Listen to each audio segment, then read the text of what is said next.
And today's challenge is to get this beautiful, powerful Polaris 570 EFI moving over 15 miles an hour without having to buckle the seatbelt. As most of you probably know, if you have one of these, and if you're listening to the sound of my voice, you're probably here to figure out how to get around having to buckle the seatbelt to take a trip across a field to check something and still go over 15 miles an hour, because this has a limiter that keeps you limited to 15 miles an hour, and basically in this one it's more like 12 miles an hour, so it's quite annoying.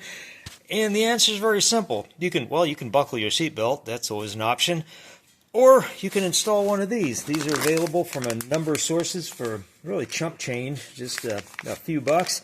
And the installation is a little different from different models, but it couldn't be easier on this one. And in some models, you're going to have to take panels off, and it's generally not going to be difficult, but it's going to be harder than this one.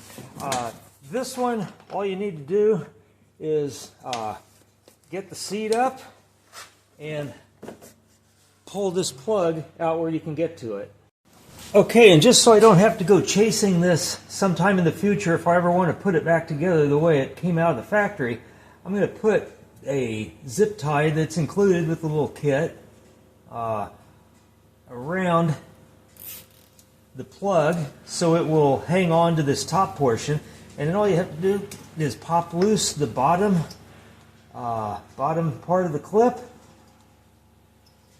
flip it around the right way, and plug it in.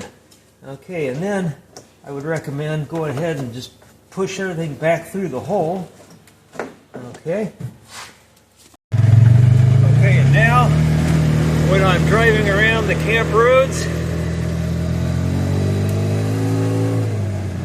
I can go more than 15 miles an hour without having to buckle in. Now, that's not that I recommend doing that anywhere where you could be ejected from the vehicle, but for this kind of driving, one of these little devices is an absolute huge improvement to the Polaris.